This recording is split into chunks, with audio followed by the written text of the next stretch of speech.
Hello, everyone, and welcome back to Fan Behavior. I am Zoe, back with Hannah. Hi, everyone. Big episode.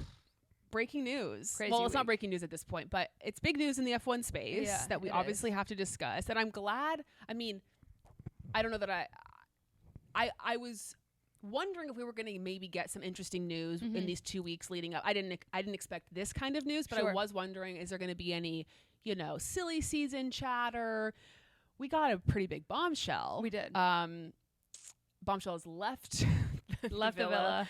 I love that you can do that now. I know. Because you watched 3 episodes. Well, I would have known that even having internet. not, because I'm dialed in, as you know. But Christian Horner has been dismissed from Red Bull, has been relieved of his team principal duties, effective immediately. Yeah. I don't know about you, but I woke up to my dad breaking the news to me. That was the first I'd ever seen of it. Yeah. So, which I loved, by the way, because he sent it to us in a group chat. My dad is Which a group was chat stunning. with me and Anna. I felt so cared for, but it was amazing. But I had woken up in the middle of the night and was kind of having trouble going to bed. It was 3:30 in the morning. Oh, that's the worst.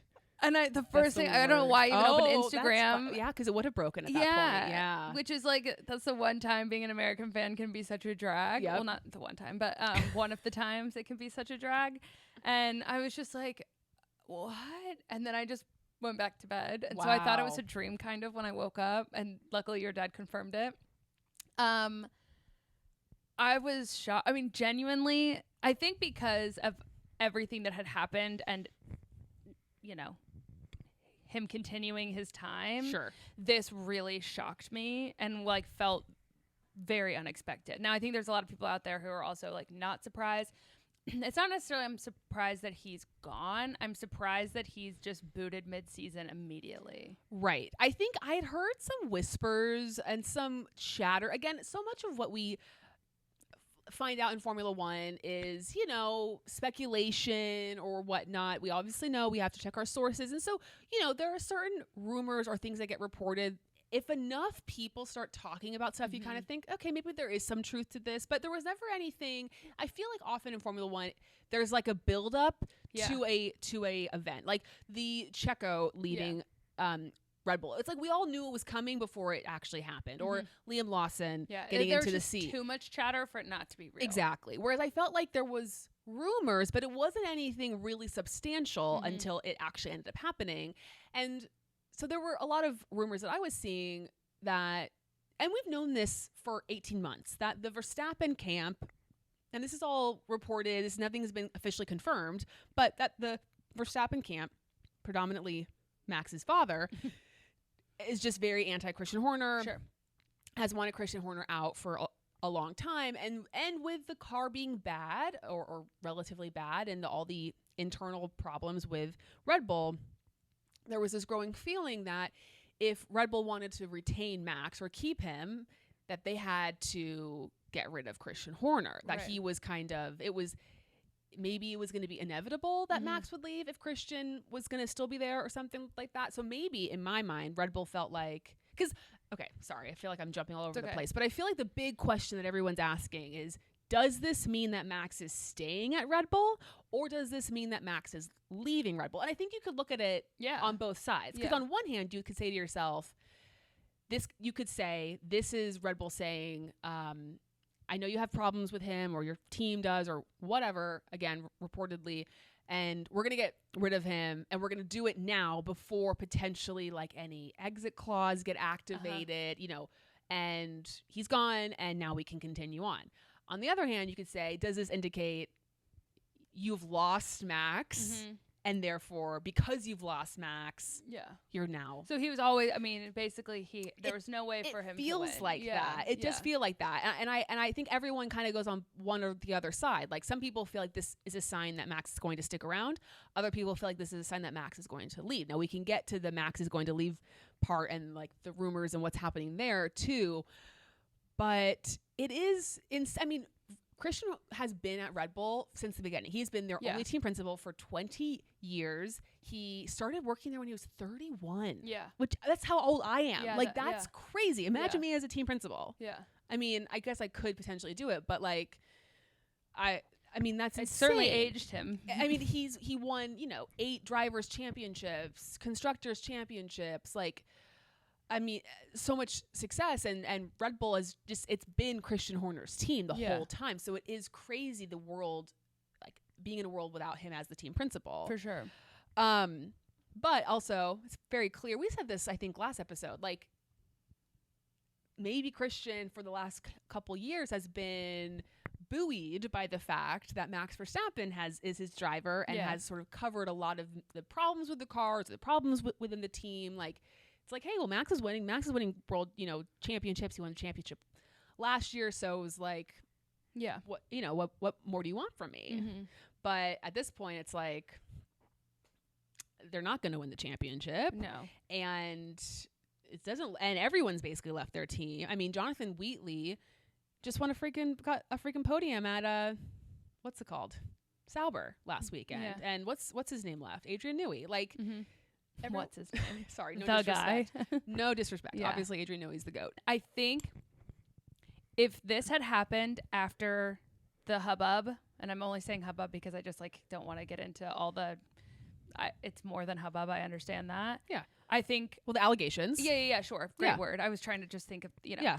Then it would have made a lot more sense to me, and I think because it was delayed, and now seemingly for a different reason. Yes. I'm very frustrated by that. Yes. Someone else posted was like, am I the only one who's sad about this? Like, shared a post of, and I said, my honest answer was like, I have a lot of mixed feelings about this. And one of the feelings is, sorry, toll-free call, is sadness, but not necessarily just for it's the end of an era. Do you know how much Red Bull merch I have? Yeah, but I know, it's just Red Bull is crumbling before my eyes, and it makes me really sad. It's more like the structure is coming down. Yeah, it's not necessarily like him as a person or whatever. Like, I just, the whole thing just feels like it's crumbling. It feels and like I don't it's crumbling. like that because, Max has been my favorite driver since the jump.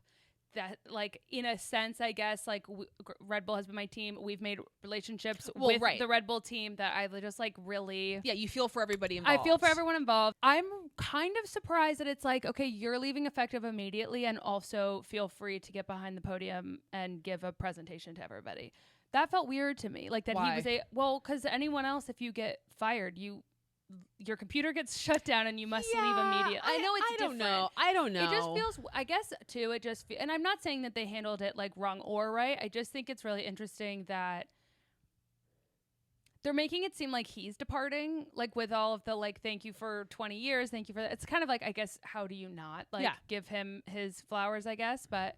I don't know. The whole thing just feels messy. Well, and I saw, people talk about this. It does feel, it's a little, and this is my perspective, it is frustrating that the allegations 18 months ago were, and again, he denied any wrongdoing, was, whatever. But it is frustrating to me that was sort of handled, in quotations, and there was really no sort of punishment from like any sort of degree for him at that time. And then, but now it's because he's doing poorly on the track. So. Right. Now it's like enough. And that's frustrating. It's like, when it feels like a company is more concerned about the results on track than the people that work in their company, you know. And I'm not saying that's what it is, but that's how it feels. Yeah. Which is difficult. And I think it's a very lots of people have lots of different opinions on it. I do feel like he has, if this was any other principal in any other team, he would have been gone a long time ago. For sure. And I think he, like I said, I think he has gone by a lot of this stuff because of his relationships within Max, and then also, he had the loyalty of like the Thai side of the company. That's a whole thing, the Thai side, the Austrian side, and that's why he stuck around for so long. At least that was my perspective on it. So anyway, lots of internal stuff going on there. Do you think, from your perspective, and I guess we can also bring this up, there's a lot of stuff on the internet today, as of recording, that Max Verstappen has, and again, this is alleged, reported. I mean, I'm seeing this on social media, but people have been stalking Max's jet, which we both agree, like, stop stalking people's we've jet. got to like it's not cool. With the Taylor Swift thing, when people were tracking where she was going all the time, and like I get it's public information, but also like it just feels weird to be like analyzing where everyone's going all the time.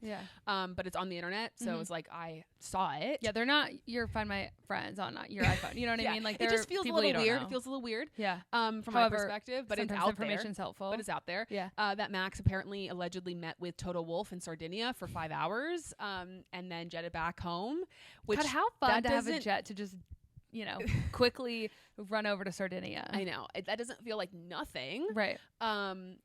But so, is Max going... The interesting thing, too, this is... I saw Nate Saunders actually talk about this, that, the exit clause...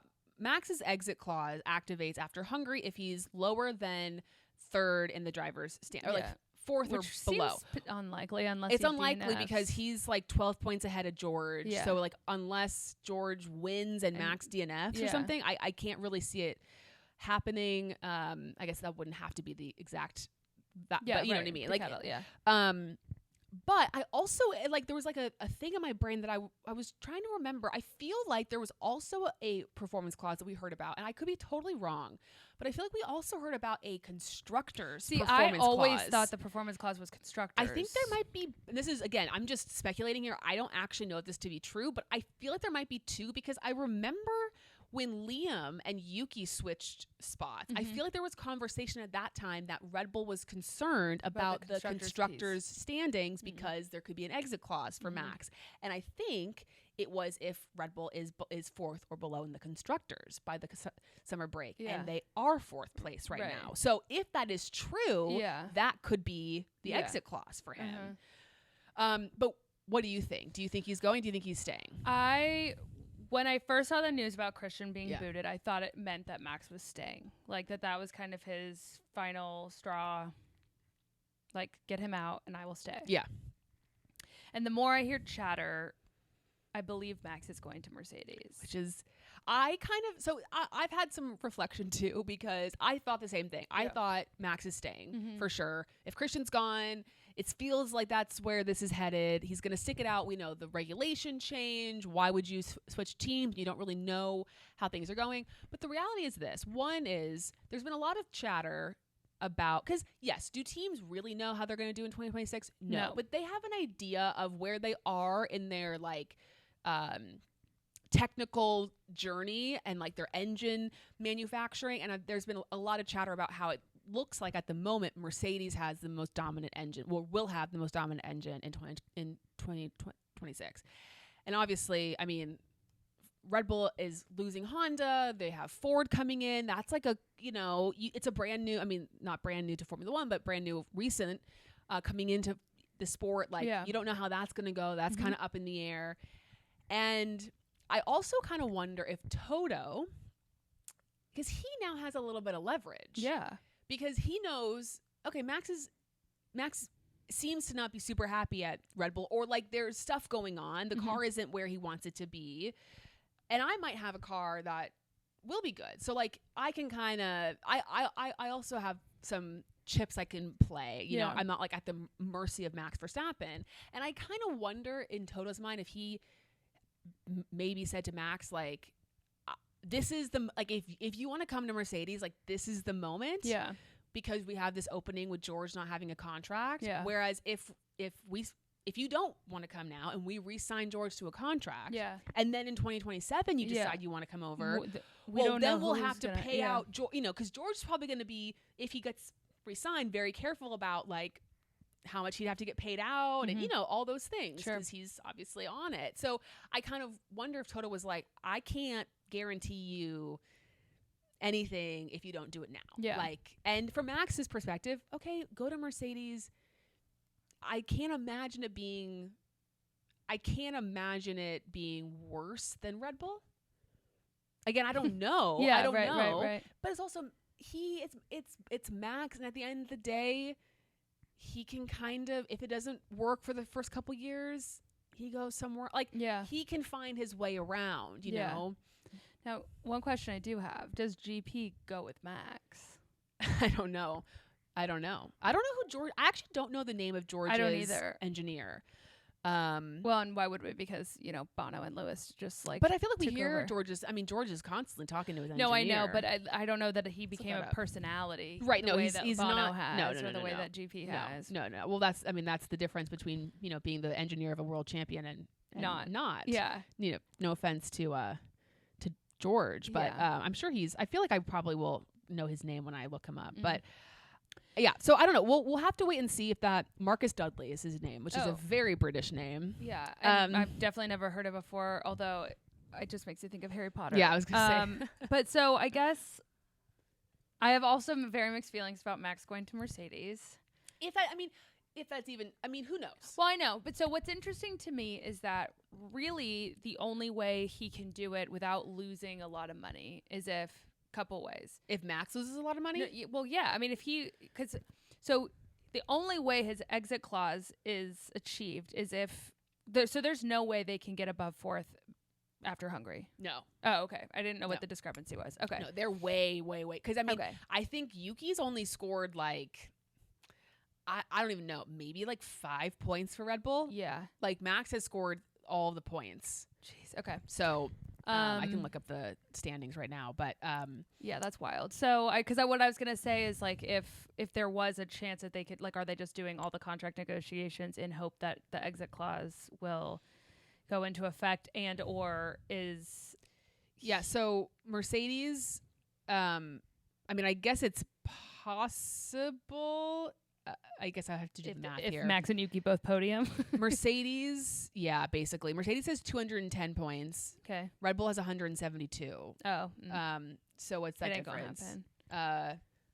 That difference is 38 points. Okay, so Max would have to, Max have to win. Yuki would have to get second or third, and Kimi and George would have to score no points. Okay, yeah, that's not gonna happen. Okay, got it. Would love that to be the case, but let's be realistic here. Mm-hmm.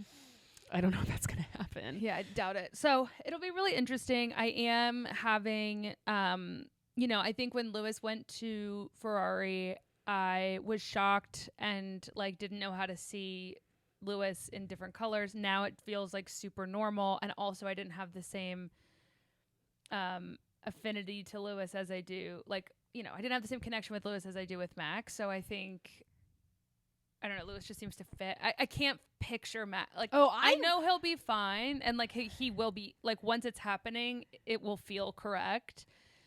But I don't. I really can picture him. It's to me, it's way more. I can see it way more than I could Lewis at Ferrari, and I don't know why that is, but it feels kind of seamless. Maybe because the colors are more neutral. I mean, I kind of seriously. Maybe. I don't know. I don't know. So we'll have to wait and see if that's true. I think it'll be really interesting. Obviously, with silly season and like the summer break, I'm sure more I can only imagine how much Max is dreading media day in Spa. I mean, oh my God, it was so bad last time. He's going to have some illness or some sickness. He's going to have to I'm not coming to media day. Yeah, pay the fine. Because it's just going to be miserable. Yeah. Honestly. And guess what? He's not going to say anything and to not you. just Max, but also Yuki's going to have a lot to deal with. George. Yeah, there's a lot of people. They might try and ask Kimi something because he clearly gets He's stuck. young. I saw a clip of him being asked what tires he was going to start on, and George is just like, bro. So I hope his PR person's just attached to his hip, being like, don't say words. Don't say anything. Yeah, God bless Kimi. He's like, Kimberly. So funny. Laurent Mekies is now the Red Bull CEO, promoted from VCARB. I don't think he's the principal. I'm guessing they may just kind of TBD on the principal front, like some teams do when they get rid of their principal. They just But is he CEO and interim principal? I don't know. They didn't say interim principal, but they just said CEO. So, a lot of people have said maybe this is good news for Yuki. Obviously, Laurent and Yuki had time together with VCARB, so it could be a better working relationship for them. So if the Red Bull seat opens, what do we think is going on there? You think Isaac will move up and they'll fill in the VCARB seat? Yeah, I feel like that's what they'll do. I could also see them I could also see them booting Yuki, like promoting if Max does choose to leave. I could see them promoting Isaac, potentially booting Yuki if he doesn't, show more, and then trying to get someone on the fringes, like maybe a George, maybe. Imagine if Princess George and Max switch teams. Yeah, like that's because I can't really see that. I cannot see George at Red Bull at all. But the crazy thing is, the tough thing for George, if this is true, if Max is going to Mercedes, there really isn't like an opening for George. No. Besides like a Cadillac, which is brand new. I mean, I guess he could do Alpine potentially. There are there's places, but there's nothing really top. No. Unless he goes to Red Bull, and even that's questionable at this point. Yes. Unless you're Max Yes, Verstappen. exactly. Although, I'm not saying George couldn't drive that car, but that's exactly right. Peculiar. So I don't know. And maybe Alex Albon will go back to Red Bull, and George will go to Mercedes with Carlito. He's got to stay at. And also congratulations to James Vowles and his wife partner. They just had another baby. Oh yay! What do we think Christian's going to do next? Because there's a lot of talk. He has a relationship close with people at Ferrari. He could potentially replace Fred Vasseur at Ferrari, which I'm just like, I know Fred's like on thin ice or hot water or whatever, but like Fred's the godfather. What are we talking about? He needs time, and like I can't see that. Please no. And then also potentially he has a great relationship with Flavio Briatore, obviously. So there's some talk about Alpine. Yeah, I mean, big LOL if Ferrari thinks that Lewis Hamilton will allow himself to have. I know, because I mean, and everything Charles, that happened in 2021 with Red Bull and Mercedes, I would have a hard time imagining. Yeah, but the Toto is Max's. Like, that's the crazy thing. Yeah. You know what I mean? Like, Toto was, and in that fight, it was like Toto and Lewis, Christian and Max, and it was just this war. And if Max is, it's different. It like, different, trust me, I feel like different. it was Toto and Christian, but I feel like Christian took it out on Lewis. I know.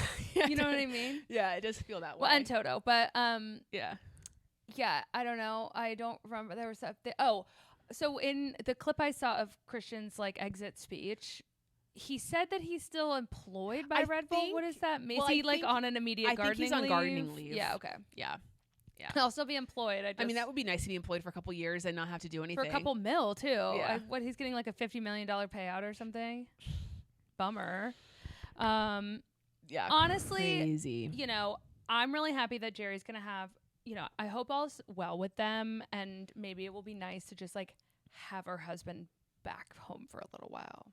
If that's what she wants. We don't know. Maybe. Or it could go the other way. But I vote 2 thumbs down to Ferrari, and if he and Flavio want to hang, like, whatever.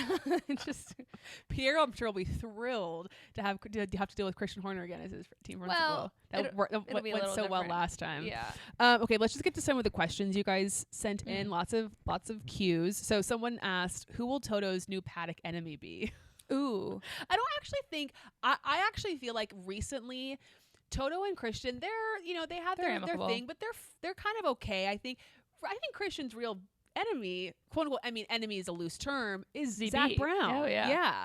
So really the question should be who's Zach Brown going to go after? Oh, I bet Zach had his own podium celebration when Christian got fired.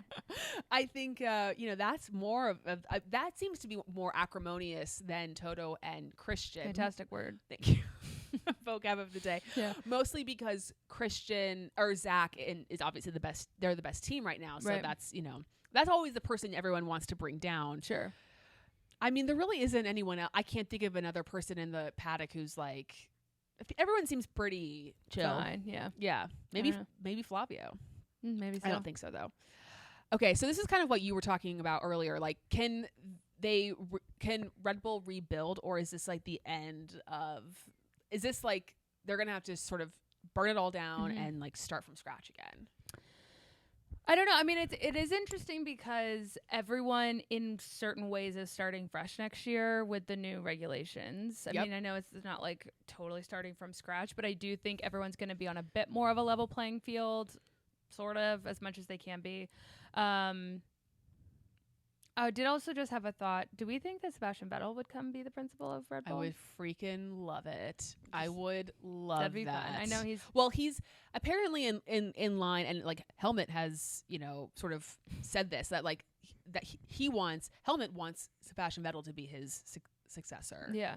So maybe he could just come cosplay I as the think that's principal kind for a of little more while. Sebastian, because it's For like sure. driver development program. Yeah, That just seems more his like vibe. His MO. Yeah, but Yeah. I mean, no, it should be Sebastian Vettel takes over for helmet, and you know who we bring back into the Red Bull as team principal? Danny Rick Or Cyril. or Cyril.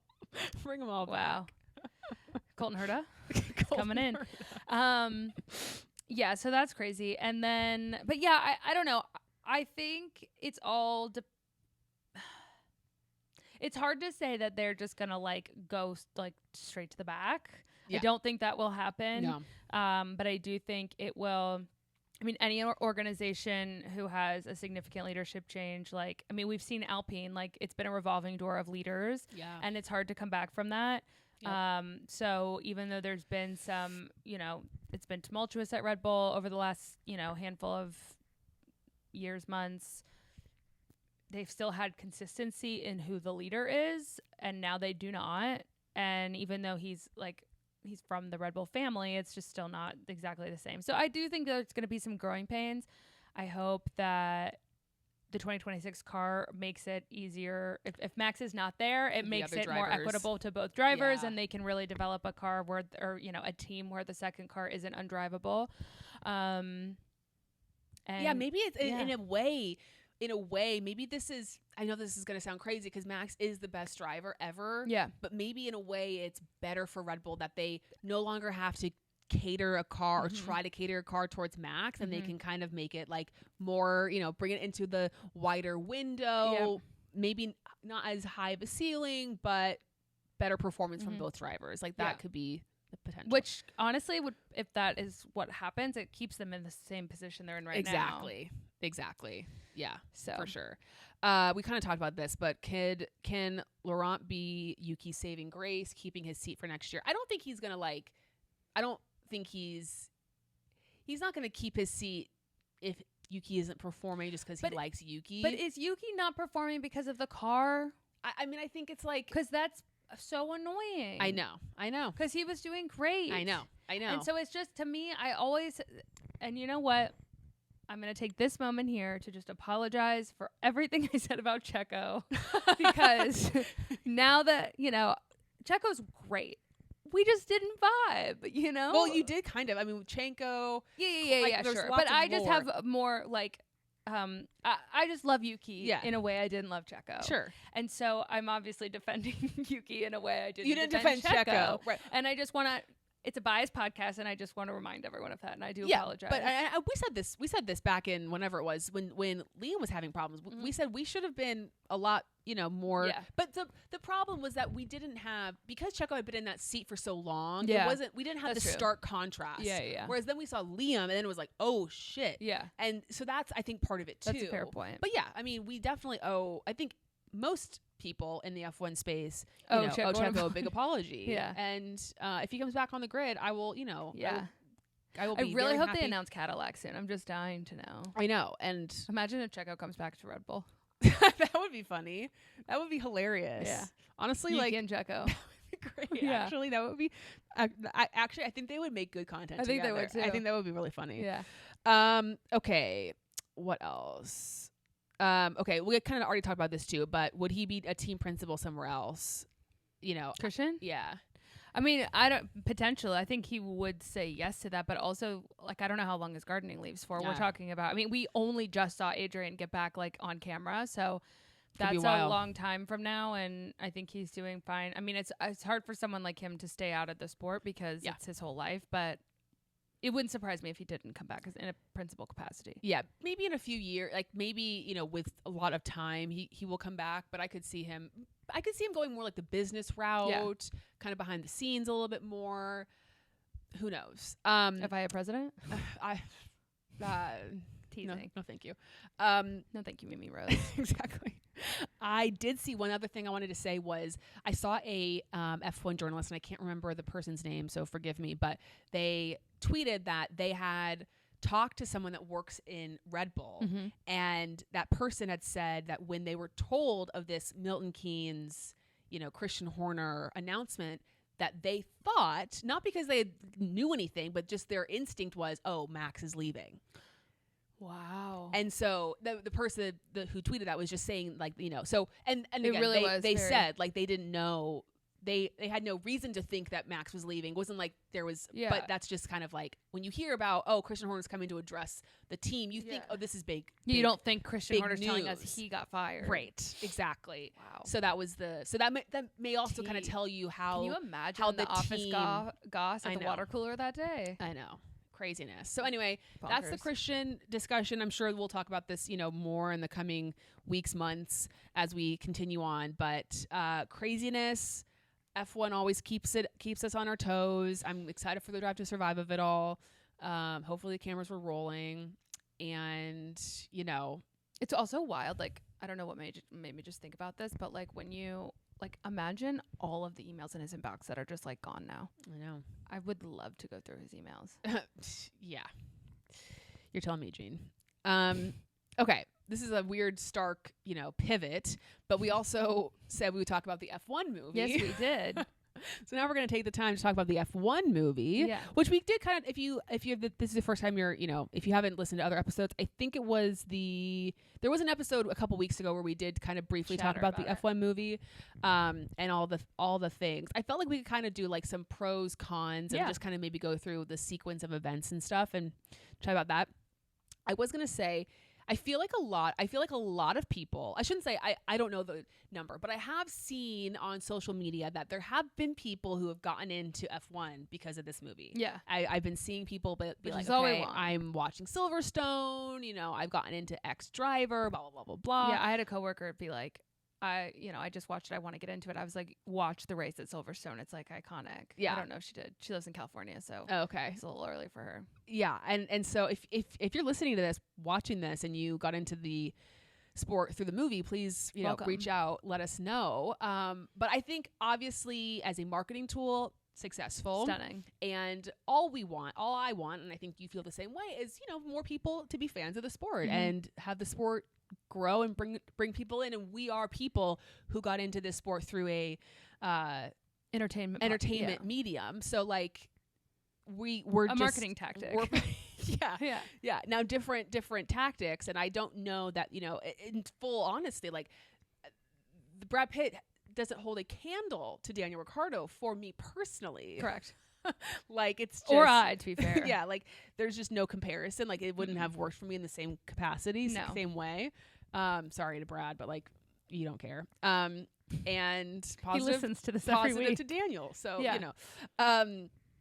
but so I'm obviously happy about that. I did enjoy, I feel like honestly not my favorite part, but I really liked the opening scene at the 24 Hours of Daytona. Me too. I thought that was That was one of my favorite racing scenes, to be honest. Yes, same. Favorite racing scenes. And I listened, so there's a movie podcast I listened to. It was so weird because I've been listening to this movie podcast for like, I don't know, maybe 5 or 6 years.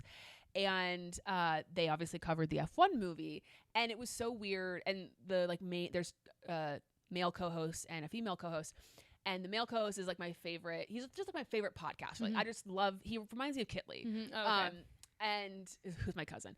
And it was just so weird hearing, like he name checked Will Buxton, and like it was just so. It was like this world or mixing or whatever. Like it was just crazy. But he interviewed the director and was talking about how, I guess, originally the Baja, the like endurance race at the very end of the movie was actually going to be at the beginning of the movie. Oh. And Lewis Hamilton gave the note that was like, no. Like you need to have him like racing at the beginning. Like you need to, that needs to be at the Which end. I totally agree. I totally agree I don't think too. it would have jived correctly. It wouldn't have worked. And then unfortunately the co-host, he did think it was a NASCAR race, it's an IMSA race, but that's okay. I wasn't, I wouldn't have known at the time either. He's a newbie. But yeah, I liked that opening scene, and I thought that was like a good intro to the world and just kind of like dropped you into the space, so to speak. Plus it was a much more acceptable place for us to learn he lives in his van. You know what I mean? Yes. Rolling up to Silverstone. Well, he wouldn't have been at Silverstone in his van because of the, ocean, but yeah.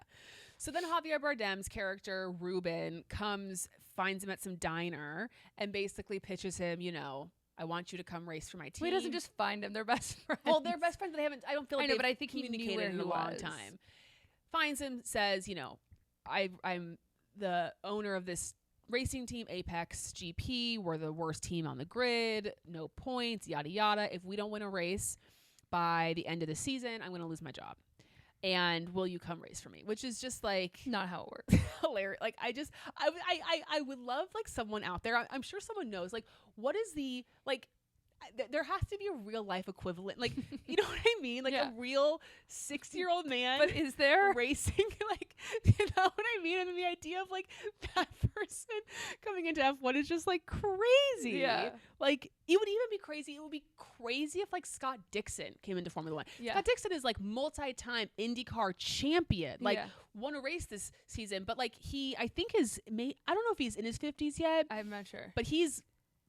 I mean, older. We're talking about, everyone's talking about how old Lewis and Fernando are. And like, is Lewis even 40 yet? Yeah, he's 40. Okay. But yeah, Scott Dixon's 44. Okay. It's like, and that would be crazy. People would be like, oh my insanity. Gosh. Now, the problem, I think what makes it really hard is that Brad Pitt looks like he's 45. Yes. And so it's hard to understand. I mean, close enough. Yeah, he looks great. He looks great. Like, he doesn't look that much older than Fernando. You're right. You're right. I think that makes it hard to understand. But, like, my dad is 62.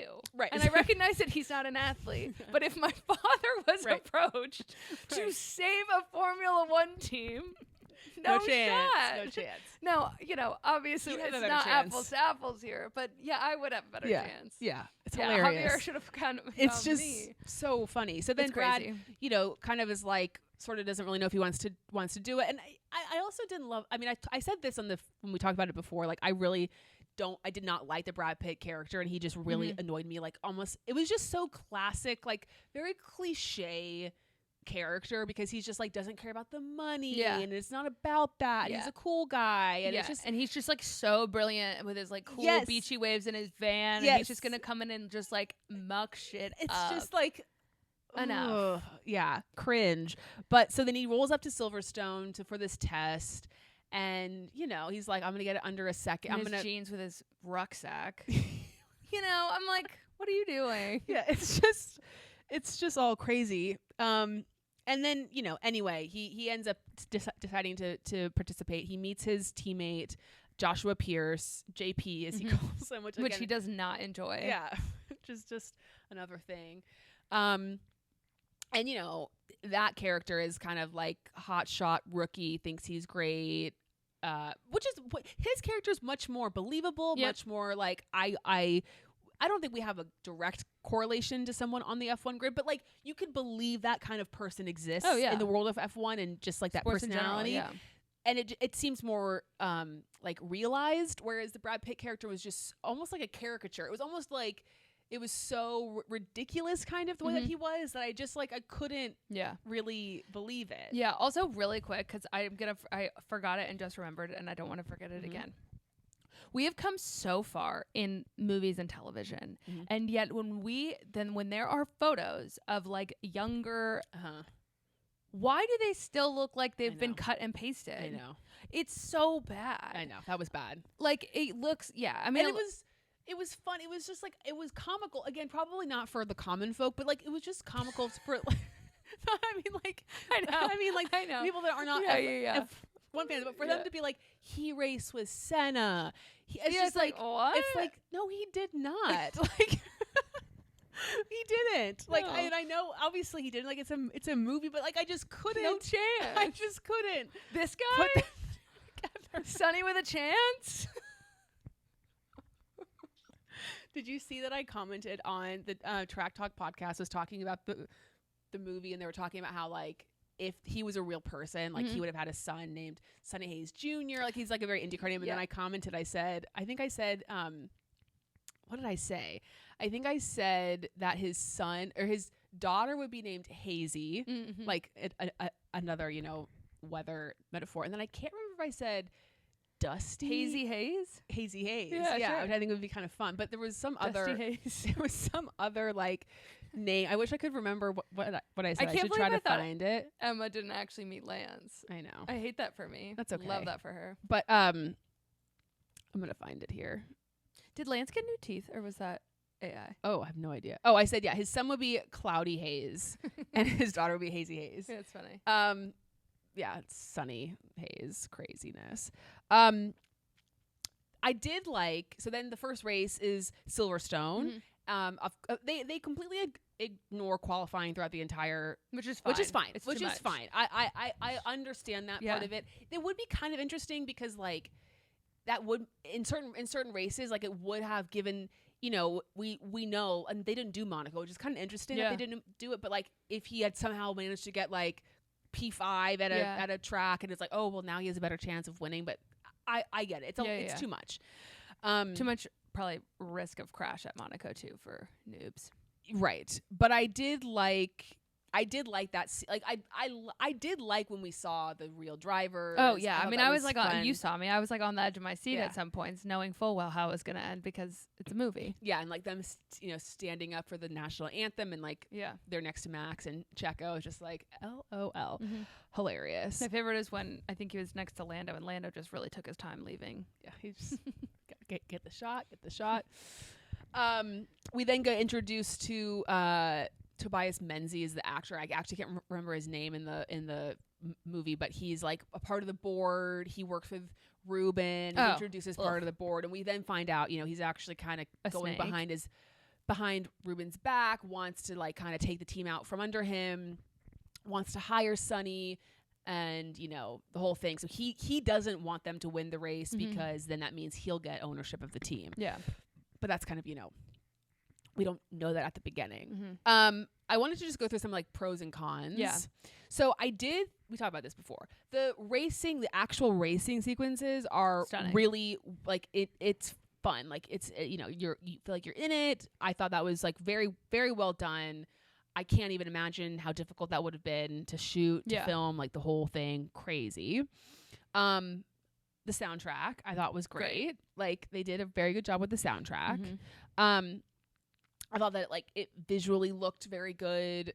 I didn't mind. I thought I would mind more the integration of the actual F1 teams and the actual F1 drivers, but I actually found that to be fun. Like Gunter leaning over was perfect, was hilarious. And I think what I loved about that is those things felt like a nod to the existing fans. Yes. You would have no because idea. no one's gonna understand who that weird German guy is. Well, they wouldn't even know who. They'd be like, "God, it's just this guy." Yeah, right. Yeah. So it's just, and it's hilarious. And I also think like one of my biggest gripes about now that we're fans and watch races of Drive to Survive is the commentators. Yeah.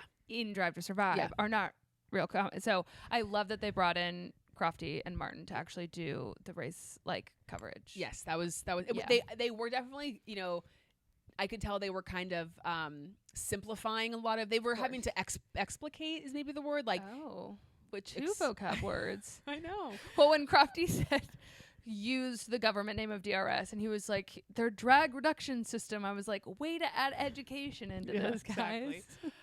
And like Fred Vasseur and Zach Brown being in the team principal meeting. Zach acted his tail off. That was great. Fred too, it was excellent. Toto at the end, with his little, you want to come drive for me? Yeah. Like that was, which was just classic Toto. That was great. Like that was really, that was fun. And you were in the bathroom, so you didn't see this, but my favorite was when Fernando comes up to Sonny's character and like pats him on the back and gives him like us old guys gotta stick together. Like, good job, Fernando. But I get why they didn't do it, and I think it probably would have maybe jumped the shark. But I kind of wanted a driver to have a line. I did kind of want a driver to like speak. I guess Max kind of does on the radio. He says something to Sonny. I can't remember what he said. Yeah. But I was kind of surprised that like that even happened. I was like, wow. I think Sonny was like, this guy is pretty good. I was like, okay. Yeah, a little bit. A little bit. And I felt like Kevin Magnussen got so much airtime. Because he's the best. Like, there was just a lot of Kevin Magnussen discussion. There was. I was laughing about that. Which is great that he was at Silverstone for anyone who was just tuning in. I bet they were very confused. Like, wait, I thought he was a driver. That's a good point. Okay, so do you have any more pros you wanted to add? Look, I was entertained as hell. I mean, I think we can laugh about the stuff that went wrong, but overall, I was very happy with my cons. So we kind of talked about this. I had cons too. Okay. Yeah. Brad Pitt, comes in and fixes everything and sort of is like, I just didn't like that. Again, didn't like his character. I just was annoyed by him the whole time. Well, and just the idea that like the rest of this whole organization is incompetent, but Sonny Hayes waltzes in with his duffel and everything's fixed. Like, please. And he just had no, like, there was nothing I felt this is it. I didn't connect with him. I didn't feel like I connected with him, or I was really rooting for him in any sort of way. And so that just, no, I was rooting for emotionally the girl on the pit crew more than I was rooting for Sonny Hayes. Same. Yeah. I had no emotional connection to him. All the crashes, of course, like the crazy crashes that are just that you know, like you brought this up before, that crash, the crazy one where he flips a bunch of times and the catch on fire was apparently based off of a F3 crash, I believe, which, I mean, those crashes are a lot more likely to happen in the lower series because the cars are so much. That crash, an IndyCar, like that is a crash that would happen. It has happened in IndyCar. It's not going to happen in Formula One. Cars are way too heavy. It's just not going to happen. No, we've seen cars fly, like Joe's, but like the ones roll. Yes, it's not going to like it almost looked like it came off a trampoline and flew into the air. All the red flags, Sonny's crazy behavior, like what he was doing with the pit. Like, I'm going to sit here until you give me the tires I want. No chance. Ridiculous. And I don't, in my mind, I didn't think they needed to do all of. I don't think they had to go to that extreme. You know, they could, but whatever. Again, it's a movie. I get it, but I just felt like that was a little bit ridiculous. We already talked about in the last time the whole female representation, the technical director. Why did they have to have a relationship? I didn't feel like that was even necessary. The female pit crew member who's the only one that makes a mistake, and you know, it's all about this redemptive story of her like overcoming, which is, I guess, cool in some ways, but also it's kind of like she could have just like been. You could have focused on her without the without that whole thing. Didn't really love that part of it either. Any other cons? Any other? Oh, well, I think just in general, like the likelihood of the worst team on the grid ever winning a race in a season is unlikely, regardless of who your driver is. Yeah. It's just not going to happen. I mean, I feel like Max could have gotten in the Williams a few years ago when Nicholas Latifi was still there and not been able to win in that car. You know what I mean? Right. Like, I just think that's, which again, it's fine. It's a movie. Like if people actually get into the sport because of the movie, they're going to not remember that piece of things. So it's really not that big of a deal. But I think it's just, you know, I've never understood enough about like a movie about something else. Like, I'm not a lawyer, so like you know that these courtroom scenes are insane because this is not how real court works if you ever watch any true crime at all. But you just like, it's more entertaining. And you have football movies, like I don't know what's going on. Like Friday Night Lights, I don't know if these are real plays. Like I don't know what's going on. But this, I was just like, well, that wouldn't happen and that wouldn't happen. But here we go. Yeah. Here we go. Exactly. I'm just glad Lights Out and Away We Go was in the movie. Thank goodness. It should have been. Thank goodness. And we got to throw Ghost Hamilton. We did. We did. Okay, let's just get to some of the questions because we might be able to answer some more stuff. So, so someone said, can we discuss the incredible Hans Zimmer score? Yes, the score was great. The soundtrack was great. You know, that was a definite A+. I do need about a year until I hear that Tate McRae song again, though. It's not her fault. Yeah. It's fantastic. Yeah, it's overplayed. It was on TikTok for too long. Yes. We talked about the women in sport. Again, if you want our more full breakdown of that, I think a couple episodes ago we broke it down a little bit more, but you know, didn't love it. I liked the actor, the character. I thought she was great. She was at Silverstone. She was. Oh, that's fun. But I just didn't think we needed that. And I also didn't like. I like a lot. Simone Ashley, the character, I know, the girl who got cut. Her character got cut, and I get that happens. Like characters get cut, but I just was like, I think that would we talked about this when we talked about it last time. Like I think that's a romantic storyline. I would have preferred. Me too. 100%. Yeah, 100%. Like have sexual tension with your technical director without sleeping together. Yeah, or like somebody else. I don't know. Like it could be like. I don't know. There was just a lot of other things they could have done there. Totally. Which is fine. Okay. I did not like Brad Pitt in this movie. Same. I mean, and I think, I didn't really prefer either. Who would you recast if you were to recast the role of Sonny Hayes? And maybe we can even like age down the character. To be honest, if I were to recast, I'd rather it be an unknown person. And this wouldn't have made sense. For what it was, it wouldn't have made sense. But I actually think it would have been really interesting to have like the main character be JP. Yes. And like just do it as like from his entire perspective. Yes, I actually completely agree with you. Yeah. I completely agree with you. Yeah. I think that would have been a much more, it would have, again, felt more like reality.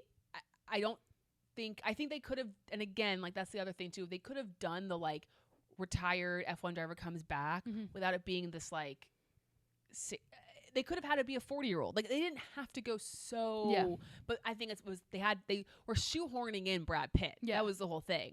So they had to do that. But which I totally understand from an entertainment perspective. I would have reworked that whole thing. Who was your favorite non-driver cameo? I mean, we kind of talked about how we liked Gunter, we liked Fred, we liked Zach, we liked Toto. I mean, it was funny to see Will Buxton. It was, Crofty and Martin for me. Natalie Pinkham was in it. Yeah, I'm glad Simone Ashley was in it for the 4 seconds that she was. I wish we got more of her. I'm trying to think of who else we got to see in it that was non-driver related. I feel like there were other celebrities that I'm not remembering. Were there? No, I don't remember that. I think we did get Stefano Domenicali. We did. They like shook hands. Yeah, that was him and Javier. Had to get him in there. But I think my favorite was Fred and Gunter. Oh, and the guy who does all the press conference interviews. Like, I'm glad he got to do that part. Yeah, that's fun. Yeah. Someone said, and it's not a cameo, but if you've ever seen The Parent Trap, Martin the butler was like that pain in the ass journalist. Yes. This person said, did you two live for Toto's brief speaking part in the movie? Yeah, obviously. Yeah. Okay, someone got a speaking part in the movie. Someone said, still don't get why it's called F1. Like, imagine NFL, the movie, which is what I've said from the beginning of time. I've never understood why it was called that. Like, I get it to some degree because F1, it's so distinct. Like, it's there. I think because there's so many different forms of racing, like there's IndyCar, there's Formula E, there's all these different, like that F1 is like, it's very specific. But it's not a video game. You know what I mean? No, I know. No, like I know why they've made. I don't like the name of it, but I get that. It's whereas NFL is the sport. Yeah. It's not like there's yeah. You know what I'm saying? Yeah. I do still think it's weird, and I didn't love it, but it was just a full-on and I certainly don't know what else you would have called it. It's like how much I hated my parents when they were watching Drive to Survive. They kept calling it F1. They're gonna go watch F1, and it bothered me so much, and they didn't get it until now they understand why it was so. I know I'm like, you're not watching Formula 1, you're watching Drive to Survive, right? But they're like, it's F1 : I'm like, yeah, : Drive to Survive. Yeah, you know what I mean? Like, let's get it together. Yeah. I think it was just to keep it simple and for everyone to know what it's about. Yeah. I bet they did a lot of testing for that title. Like a lot of, which is crazy. A lot of testing. Yeah. Which means that there's just no other way to make it. I'd be curious what other names they were toying with. Sonny's formula. What part did you find most unrealistic? A lot of it. Well, we just went through all the cons. We did. Yeah. I mean, I think the age of Sonny him coming back is just crazy, and then a team that has scored no points with 9 races to go winning a race. That was not a wet race. That was a totally, and also like not this really doesn't matter. But if you know anything about Abu Dhabi, like that's not a track where crazy, like it's just not really a crazy race to begin with. I mean, aside from obviously the 2021, but like it's not a place where you're going to get a lot of like midfield teams winning a race. It's just not realistic, and certainly not the losers. Right. How many penalty points did Sonny Hayes get? Do we think? I'm definitely that was the biggest thing. The FIA seemed to only exist at the end. Yeah. I mean it was Monza, I think, maybe, or maybe it was Silverstone, but I feel like it was Monza. That whole thing with like all of the front wings the front wing damage, and then I mean, there was just so much ridiculous. He was like driving. Maybe that's why Kevin Magnussen got so much screen time, is because he was the inspo. Maybe for some of the incidents. But I think he was very close to a race ban by the end of the season. That's why he had to retire because he couldn't do it anymore. Okay, that was the only questions that I had. But what would you give it out of 10? I would give it an 8. Okay, 8 out of 10. I think I'm gonna go a 6.5. Okay. I mean, I went into it as best I could for just strictly entertainment value. Yeah. I would watch it again. I would encourage my friends and family who don't know a lot about F1 to watch the movie. So I'm going to be very curious. I don't think my parents are going to go to the theater to see it, but when it comes out on Apple, I'm sure they'll watch it, and I'll be very curious to see what they think, because they're fans. Well, I think that might think it's dumb, but like I don't know. I'll be curious to hear like once more people see it, and maybe like. I also think your mom and your dad are gonna have very different opinions. Yeah. Like I think your mom's gonna enjoy it. Like I think your mom's gonna enjoy it the way I did. Sure. And see where it's wrong. And your dad's gonna be laugh. very like critical of all the parts that are wrong. Yeah. So anyway, that's our F1 movie review. Yeah. You know, we love seeing F1 in the spotlight always, and that might mean more. They did cause a real stir though in the whole creator community when they named the movie F1, because all of us were like, well, we didn't get anything. I think they spelled behavior wrong, but that was quite the time. But if it means that we get more people that listen and follow our show, like we're grateful for it. 10K subscribers, we're on our way. Rising tide lifts all boats. Yeah. So we're one of those boats in the sea, and we're just we certainly are buoyed along. So thank you to the F1 movie, producers and director. It's not the F1, it's just F1. F1. Sorry, I'm so sorry.